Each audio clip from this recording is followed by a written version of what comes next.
um exemplo de como a gente pode quebrar esse ciclo vicioso no qual nós entramos, né?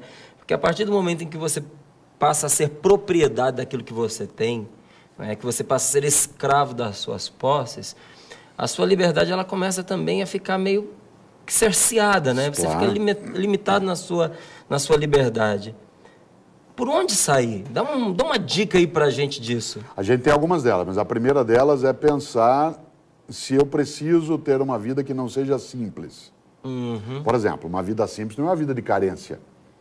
Uma vida simples é em que eu não tenho nada que seja absolutamente Usando inútil. até uma expressão sua, uma vida simples não é uma vida simplória. Não, não é simplória. E não é uma vida de carência. Pobreza não é sinônimo de carência.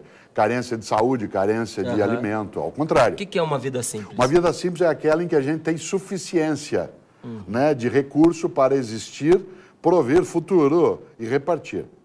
Por exemplo, há pessoas que Vamos são... lá de novo? Olha lá. Uma vida simples é aquela que a gente tem suficiência de recursos para viver, para a gente prover futuro e repartir o que tem.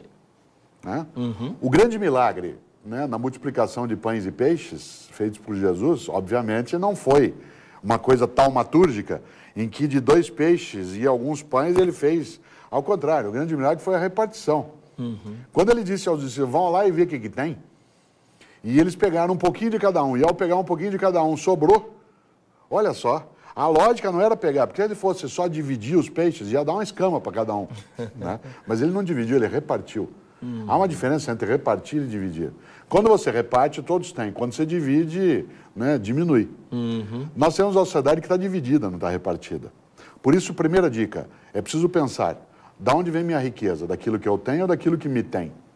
Segunda coisa dentro disso, uma vida simples é aquela em que eu não tenho carência sem alternativa, mas em que eu sou capaz de ter para repartir. Isto é, partir de novo, fazer aquilo que é decisivo.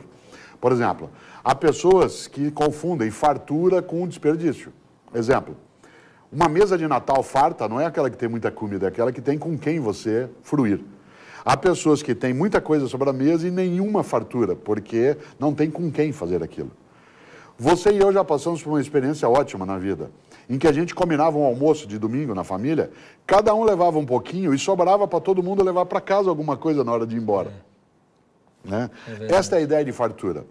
A fartura não é aquilo que é desperdício, que é a perda, que é aquilo que está fora, que é a consumolatria. Por isso é preciso pensar como é que nós estamos formando as crianças nessa área. Para interromper, nós temos que lembrar, a frase não é minha, ela é uma frase popular antiga, mas verdadeira. O mundo que nós vamos deixar para os nossos filhos depende muito dos filhos que nós vamos deixar para esse mundo. E que filhos e filhas nós estamos deixando?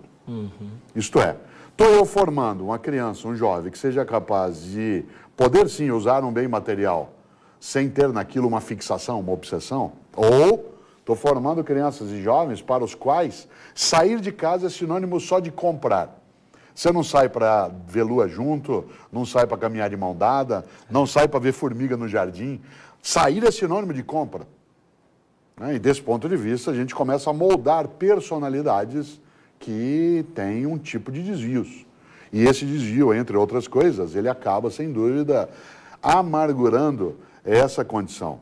Mas há uma outra possibilidade também, que é ser capaz de pensar, né, o que é que de fato eu tenho como sendo o que dá sentido à minha vida. E aí eu chego a um outro polo. Eu tenho um livro chamado Qual é a Tua Obra?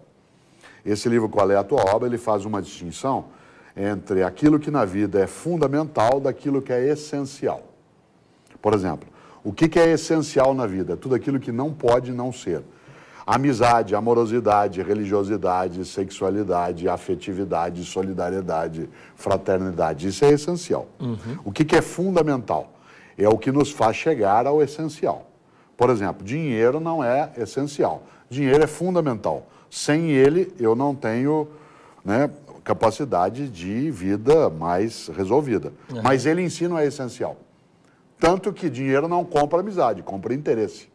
Não compra afeto, pode comprar, quando muito, negócio. Né? Desse ponto de vista. Por exemplo, uma carreira não é essencial, ela é fundamental. O fundamental é como uma escada. Eu não tenho uma escada para ficar sobre ela, eu tenho uma escada para ir a algum lugar. O que é fundamental na vida? As nossas propriedades, mas elas não são essenciais. Há pessoas que são tão pobres que a única coisa que ela tem é dinheiro. E desse ponto de vista, esse tipo de percepção precisa ser pensado. E aí eu volto para fechar esse longo raciocínio. Sou eu proprietário do que possuo ou estou sendo possuído por aquilo que eu sou proprietário?